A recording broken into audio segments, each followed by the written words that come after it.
The 911 call came in at exactly 10:47 p.m. Not from a homeowner, not from a neighbor, but from a 16-year-old babysitter, whispering from inside a house that did not belong to her. "Please send someone." Her voice shook so badly the dispatcher could barely hear her. "There's something upstairs." At first, police assumed it was another false alarm. A nervous teenager. An old house makes winter noises. But 4 minutes later, officers would walk into a room so disturbing. Seasoned investigators later admitted they needed counseling after reviewing what was inside. And the worst part? The danger wasn't breaking into the house.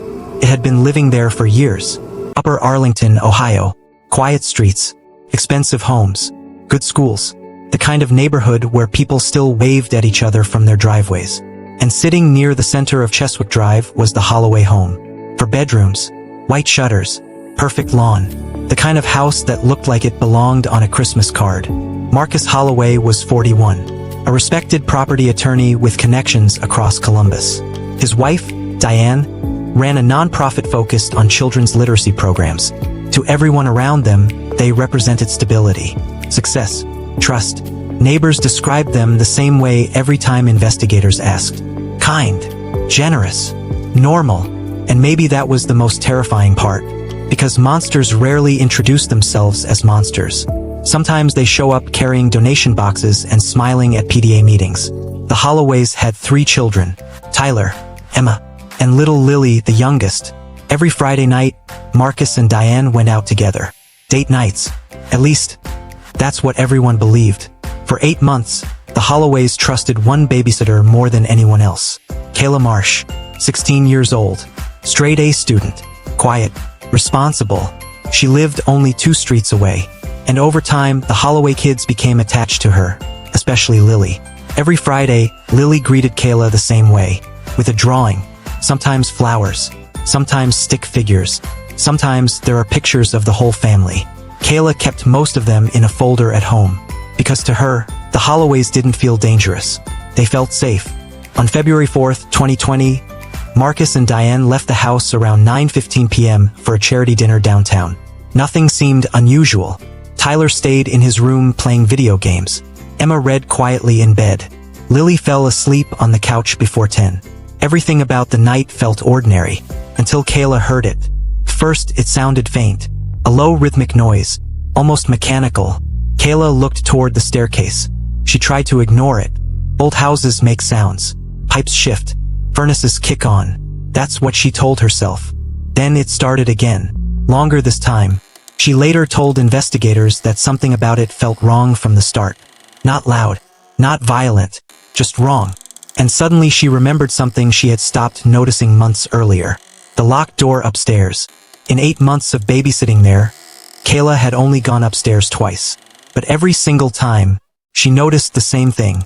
At the end of the hallway sat a door with a padlock on it. Not a keypad. Not a normal lock. A physical metal padlock. She had never asked about it. Because people don't question locked rooms in nice houses. They assume it's storage. Christmas decorations. Old boxes. Private documents. Normal things. But tonight, the sound was coming from behind that door. At 10:47 p.m., Kayla called 911. Not because she knew someone was inside, but because every instinct in her body told her something wasn't right. She kept her voice low so she wouldn't wake the children. There's a sound upstairs. Dispatcher records later captured a long pause. Then Kayla whispered, "I think someone might be in the house." Officers Diana Chun and Michael Reyes arrived within 4 minutes. The house looked calm. No broken windows. No forced entry. No signs of panic. The downstairs was completely normal. And for a brief moment, it almost seemed like Kayla had imagined everything. Then the officers walked upstairs and reached the final door in the hallway, the one with the padlock. Officer Chun cut the lock. The door opened slowly, and immediately, everything changed. The room was dark except for the glow of computer monitors. 12 screens. 4 external hard drives. Stacks of labeled folders. Everything is organized meticulously, carefully, deliberately. At first glance, it looked almost professional. Then investigators realized what they were looking at. Live camera feeds, children's bedrooms, the upstairs bathroom, hallways, play areas. Every angle inside the house had been recorded.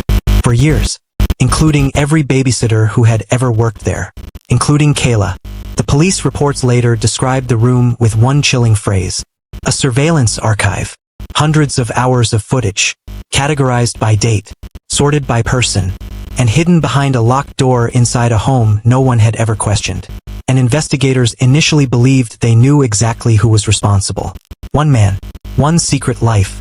One predator is hiding something from his family. But the deeper detectives dug into those hard drives, the more horrifying the truth became. And before we get into that twist, subscribe if you enjoy deeply researched true crime stories with endings no one sees coming. Because this case was only beginning. The Columbus Digital Crimes Unit seized every device inside the room. Processing the evidence took weeks. And what they uncovered shattered the original theory entirely. Marcus Holloway wasn't acting alone. Diane Holloway had full access to the system. Her login credentials appeared repeatedly throughout the archive. Investigators discovered both Marcus and Diane had been organizing the footage together for over 4 years. Not hiding the operation from each other. Running it together. The nonprofit Diane managed suddenly took on a far darker meaning. It regularly placed tutors, volunteers, and teenage assistants into homes across the community, including their own. The Friday date nights suddenly looked different too. A predictable excuse to rotate young babysitters through the house without raising suspicion. Neighbors were stunned. Church members denied it. Friends refused to believe it. Because the Holloways had spent years constructing the perfect disguise. A beautiful family. A respected marriage. Community involvement. Children's charities. Every visible part of their lives had functioned like camouflage. And all of it collapsed because one teenager trusted her instincts. At 6:42 a.m. on February 5th, Marcus and Diane pulled back into their driveway after the charity event. Police vehicles were already waiting. Both were arrested before they reached the front door, completely unaware that their hidden room had already been discovered. The federal investigation lasted more than a year. By the time sentencing arrived in November 2021, the courtroom was packed. Some people attended out of disbelief. Others came because they needed to see the faces behind the headlines. Marcus Holloway received 27 years in federal prison. Diane received 22. Their children were placed with extended family members. And during sentencing, the prosecutor delivered a statement that stayed with reporters long after the hearing ended. The most dangerous predators are often the people society trusts the most. Not strangers in dark alleys. Not faceless criminals. But people who spend years building reputations strong enough to silence suspicion. 3 streets away, Kayla Marsh graduated from high school the following spring. She never gave interviews. Never appeared in documentaries. Never publicly discussed what she saw that night. She didn't have to, because one instinctive decision changed everything. The cases that stay with people the longest are rarely the ones that look dangerous from the beginning. They're the ones wrapped in normalcy. The smiling families. The respected professionals. The trusted neighbors. For years, the Holloways stood at the center of a community that never questioned them. And maybe that's the most unsettling truth of all.